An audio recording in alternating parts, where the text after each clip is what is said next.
glad you're here. I looked at my sermon this morning. I looked at the pages, and I sometimes do this, and there's 3 typewritten pages, and I said, that's too much. So I took a couple of jokes out. If it looks like I can get them in, I'm going to wedge them in, because there's some good stories there. But anyway, we'll see how that goes. I do appreciate you being here. Daryl's job that we looked at discipleship these last couple of weeks was to share statistics and to convince you how important it is that you become involved in this discipleship ministry that we've been talking about for the last few weeks. He also pointed out obstacles and reasons why people are afraid to attempt it. Don't have enough knowledge, afraid people will make fun of me, a lot of different reasons, obstacles that he pointed out. I think he accomplished what he wanted you to know and to be involved in. But I want you to know this, that not just because Daryl said it, not just because I say it, not just because the research supports it, should you be involved in discipleship, but because Jesus is the one that instituted it. He's the one that started it, and that was his plan. And it worked so effectively in the first century, in the early church, and it'll work today. So my task is step 2 this morning. I am to show you how to create time in your schedule and opportunities for you to get involved in discipleship. I don't know if I felt good after this research I did yesterday or not, but I went and boy, I love that you could just instantly check information anymore that used to you'd have to look up or write or send and call. But I looked up the average lifespan in the United States. The average lifespan in the United States is 77.28 years. Men, I'm sorry. Ours is 73.4 years. Women's is 79.1 years. In Mexico, the average is 70.1 years. In the United Kingdom, I thought this was interesting, their average lifespan is 80.1 years. Maybe a little longer. I don't know. That means that I've got 6.5 years left. What am I going to do with those 6.5 years? Let's say that out of God's graciousness, He gives me 10 more years.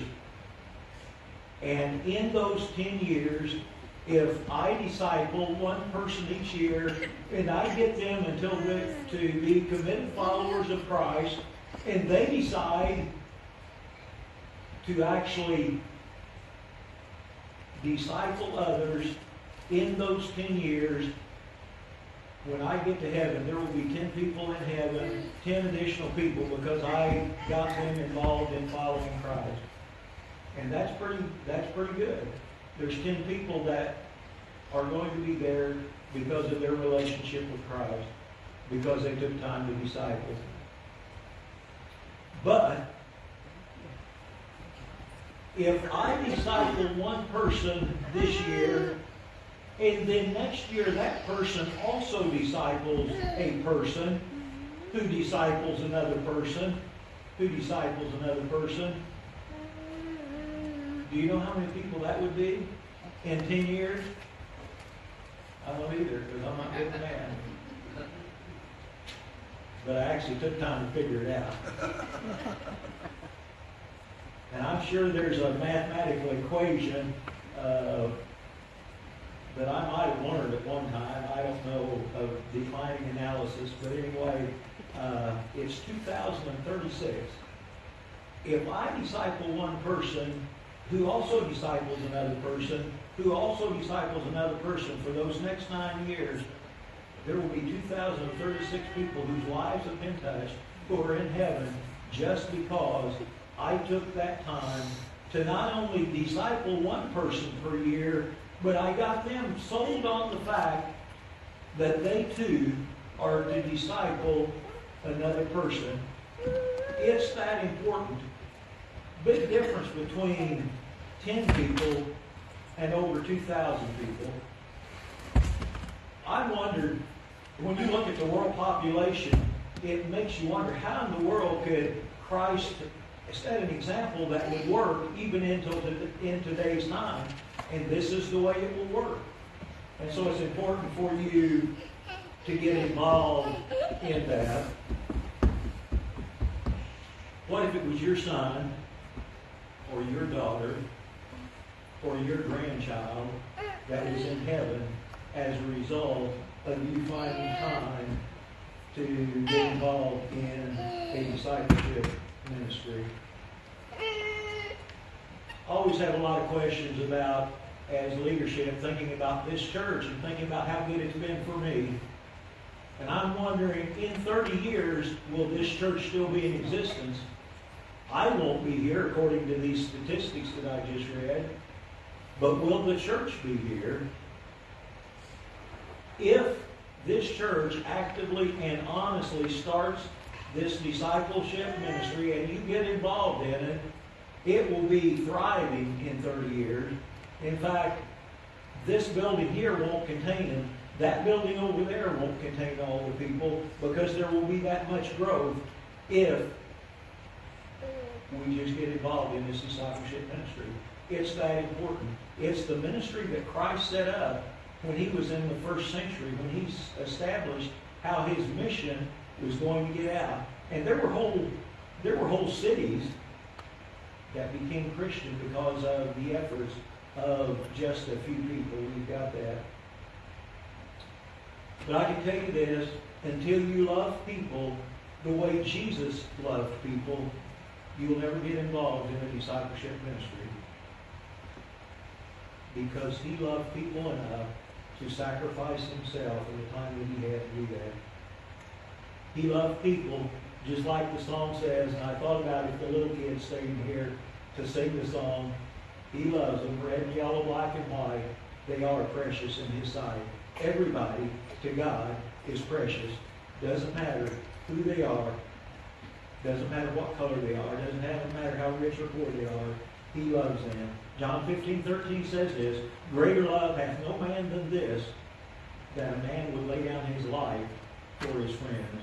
Are we that committed to following the example that Christ said that we be willing to do that?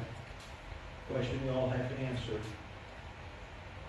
So, the question then becomes, how do you create this time and these opportunities that we need to have so that we can get ourselves involved in discipleship?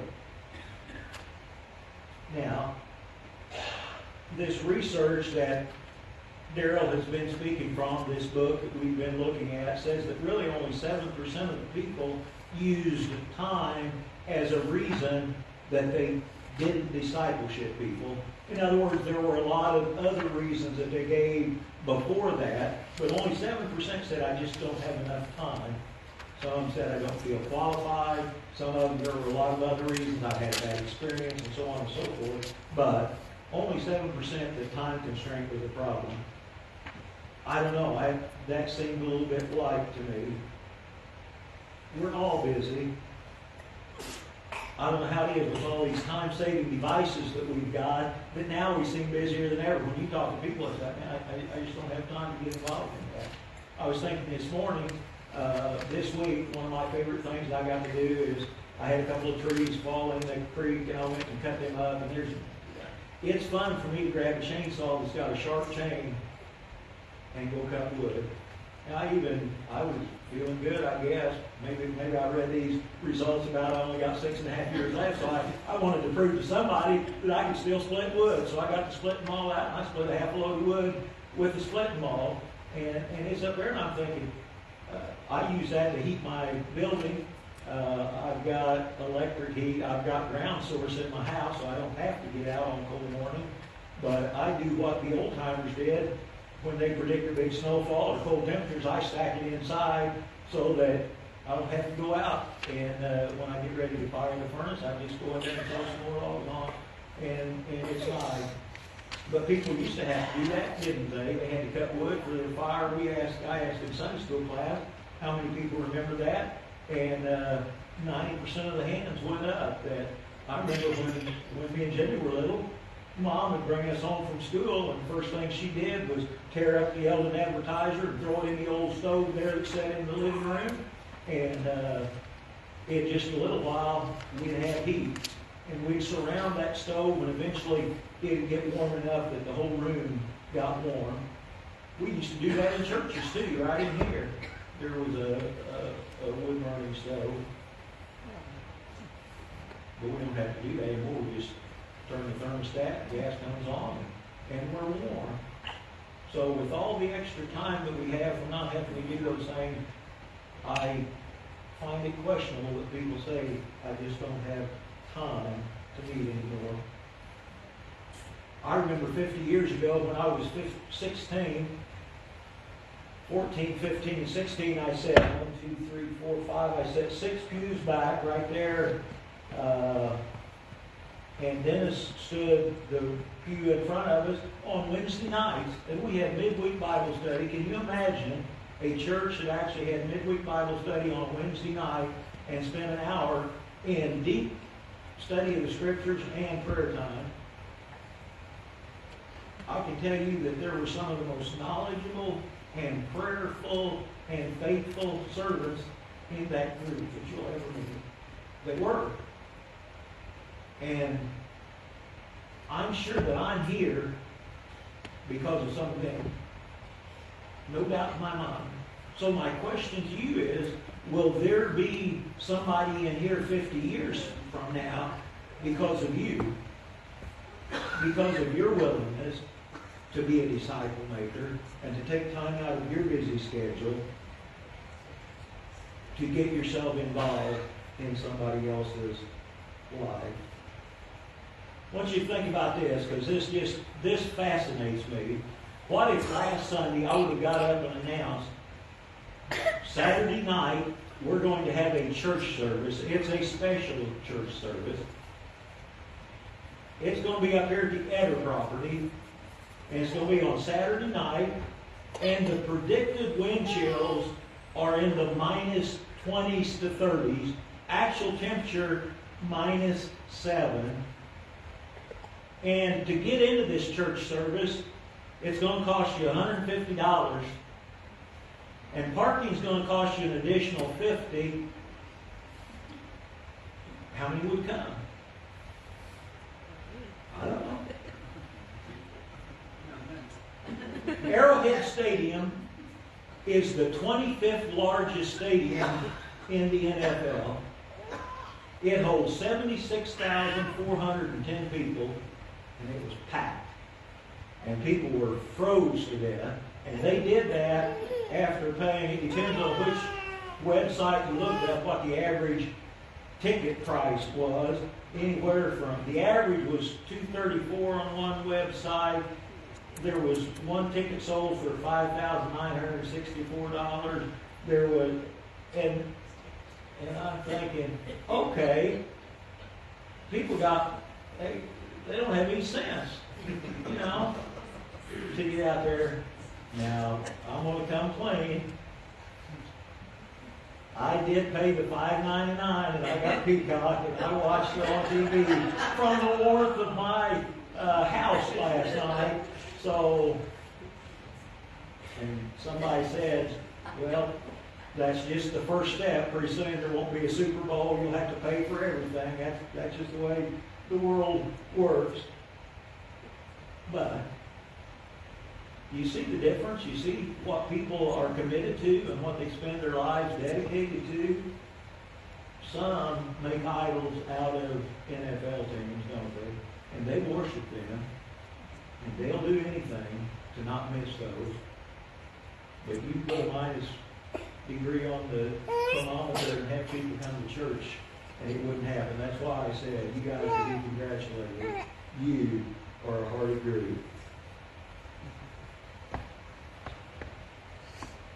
You wonder how they found time to go.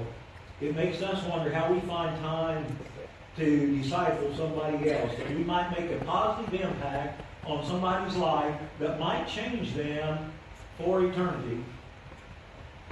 But that might be worth it. In fact, I know it's worth it. Here's the way it works. You get some friends of yours, and here's the agreement that you agree to read a chapter a day in the New Testament, just one chapter a day. I tried it this week, except I've been reading in the Old Testament because that's just where I'm at right now. But I read a chapter in Numbers, and it took me 4 minutes. And then the next day I noticed that it was a longer chapter. It had 59 verses, and it took me 8 minutes to read that. So we're talking a time commitment of possibly 8 to 10 minutes a day. And then you answer a couple of questions, the same 2 questions every day after you read that. And the questions are, how did God speak to you through this passage that you just read today? What stuck out in your mind?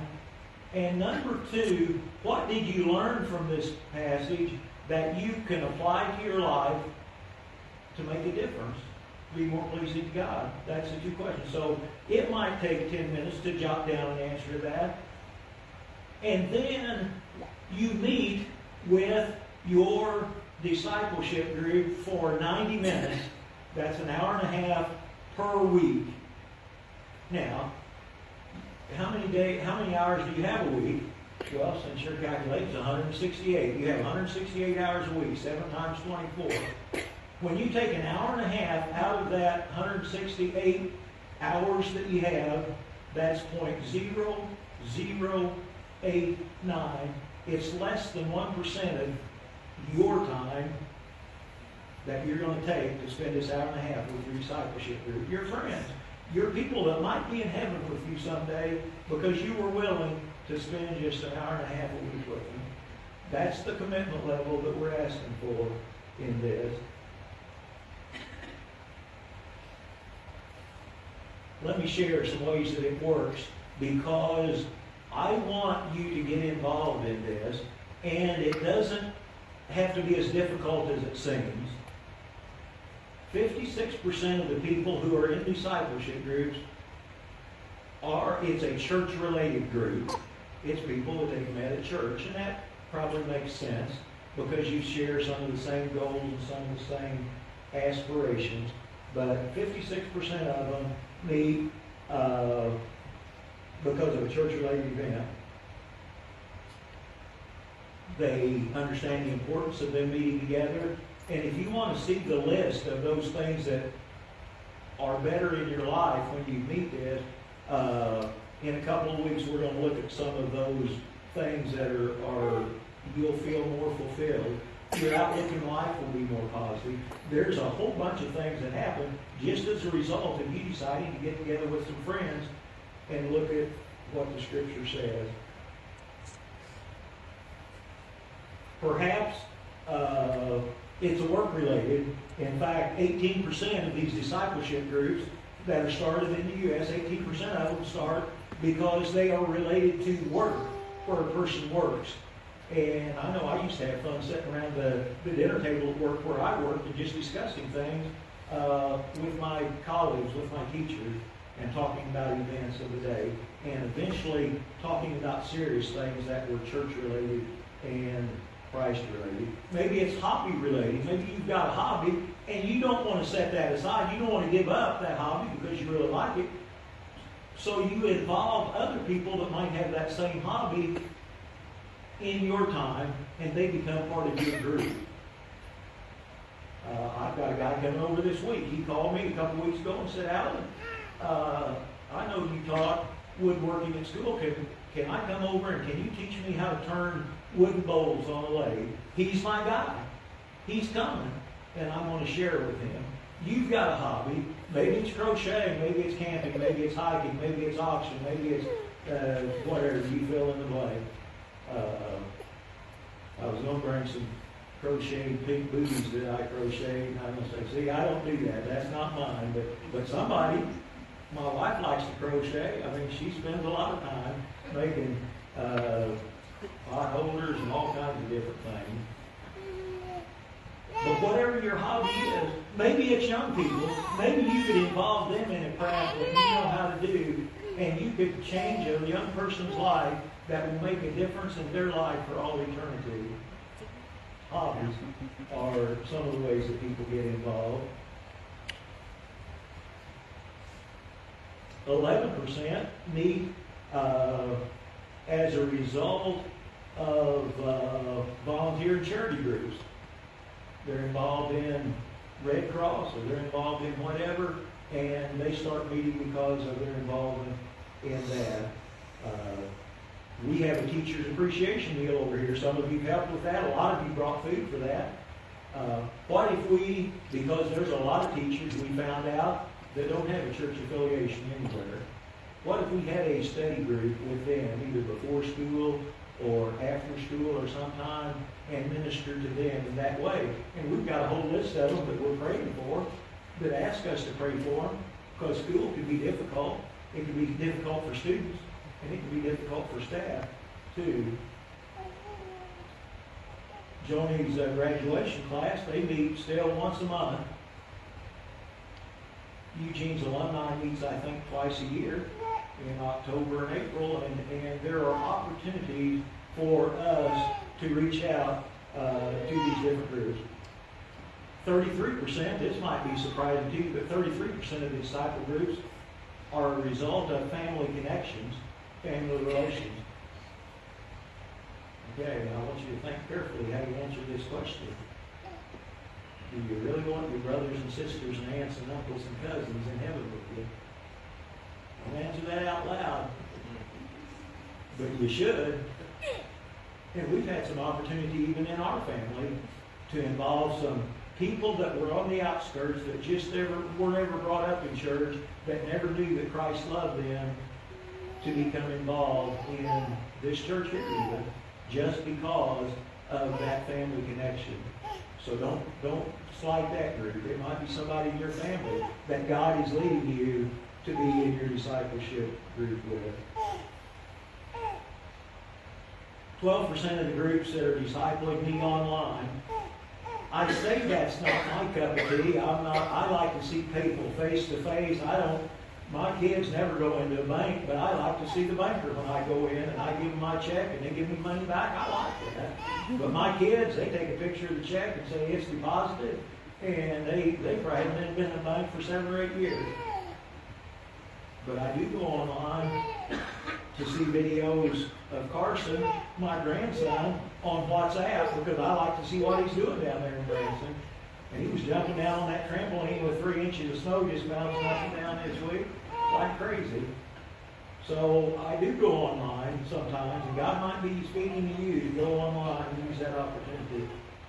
If your routine brings you into contact with people, just go with it. Go with it and use that as an opportunity to share God's love with them. There's lots of opportunity for us to do that.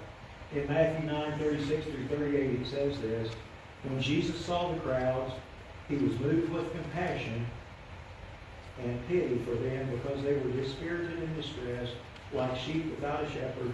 And he said to his disciples, the harvest is plentiful, but the workers are few. That's our commission. That's what we're to do. We're to go out and share his good news with others. I don't know where you're at in your spiritual walk. I don't know why you came to church this morning. We asked our Sunday school class a couple of weeks ago, why do people come to church? I think some of the answers that they gave were very enlightening. Let me find that information. Some said they came because they were afraid not to. There was some family parental pressure put on them. Maybe you were there sometime in your life. Some said it was guilt. Some said it was fear of death that kept them from coming. Some said they thought God commanded it. Some said they wanted to be more like Jesus. Some said they were just curious. I'm not sure why you're here this morning. I don't know why you came, but I'm glad you did. I'm glad you braved the cold weather to come and fellowship together. In fact, it's commanded. I can make a strong case that God commands us to be here every week. Hebrews says that. If you're willing to change into God's image, that's what discipleship is about. And it won't happen overnight, but as you meet with these folks, that God directs your way, and that I think probably some of you have already got an idea in your mind of who you should be meeting with. But whoever God directs to put in your group, I think that you can change the course of their history by what you say to them and how you interact with them. And it's not that you're the leader. I don't want you to be afraid. This works so, it's simplicity itself. You just ask, as you meet with them on that night, or you're spending 90 minutes with them, you just ask, what did you learn from this chapter? And they can pick out any of the 7 chapters that they've read that week. And they might all pick a different chapter. They might all pick the same chapter. And people think, well, gee, I could never keep a group interested for an hour and a half. It'll be over before you know it. In fact, you might want to go around once and just ask them about one chapter, and then if you've got time, go around the second time and ask members of your group about maybe the second chapter. And your group size is pretty important. It can't be over really 5, can't be over 5 because you won't have time to get through all this. So it's not a big group that you have to choose. It can be a small group. One closing story, and then we're going to close, and that's about when we built this fellowship hall next door. I'll tell you some stories. First of all, Tim was a horse, Tim Moeller. When we got ready to put that OSB board on the outside, I know why his shoulder hurts today. He'd pick up those 4x8 sheets, and we would tack them with a nail gun, and we did that all the way around that building. Ron knows that they poured the concrete for that. They poured it at night because it was supposed to be hot that day, and then we let it set. And then we started construction the next month, and Larry guided those walls into place. We had a crane, and we let those down, and we tacked them to the floor and put our anchor bolts in. And it was amazing how God blessed that building. I remember keeping Sherry busy for a week, breaking those bales of insulation and keeping that hopper full down on the floor while I was up there, and we were spraying that insulation 2 foot thick up in that attic up there. It's amazing how easy that building is to heat and cool. We've got 8 inches of insulation spray foam inside the walls, and we've got 2 foot of insulation up there. And it's amazing how little our expenses are to heat and cool that building. It's amazing when I tell people this is what it cost us for that building. Paul and Albert were here. Sherry would stop by after her bus route. We had some ladies that stopped by and would fix us dinner from time to time. I made a special platform to lift up those 34 sheets of steel that are on each side of that roof up there. And you don't put 34-foot sheets of steel up on a windy day. We waited until a cool day, and Tim and I put the first side on one day, and the next day we put the other side on. We kept track of how many screws we used, and I can't even remember now how many thousands it was, but we got that done. And here's the comment that I've heard for years since that building. I've never felt closer to God and to my Christian brothers and sisters than that year when we built that building. I've heard it over and over from different people. Some of them that were there every day, and some of them that just came part-time. And the reason that I hear that comment is we weren't just building a building, we were building relationships with each other. And we talked about what was going on at home in each person's life. We talked about family difficulties. We talked about all those things. When you're in church, that's what we're doing. We're not just building a building. We're building relationships with people. And that's what you're doing in these discipleship groups. So I want you to be involved in that. We're doing at the end of January, some of our leadership here are starting a couple of different discipleship groups. Now, we're doing it just as a practice run so that when we get ready to put it in practice and people say, well, that really was pretty simple. That was, and we'll do it with another group if we need to, if you're not confident on your own. But the difference is how many lives you can touch when you disciple someone who also disciples someone else. So the invitation is always, this morning, is to come down and accept Christ. If you've never done that, I look around here and I say, now, we're an old church. People in here have accepted Christ. They're living for Christ. But my challenge to you is, as we sing our invitation hymn this morning, is this. And that is, I challenge you, if you will make this commitment in your mind, right where you're sitting, right where you're sitting, say, I am willing to be in a discipleship group and then to lead a discipleship group. I want to challenge you to make that commitment in your heart as we close this morning. It's important for you to do that, and the church will thrive. Would you stand as we sing our invitation here?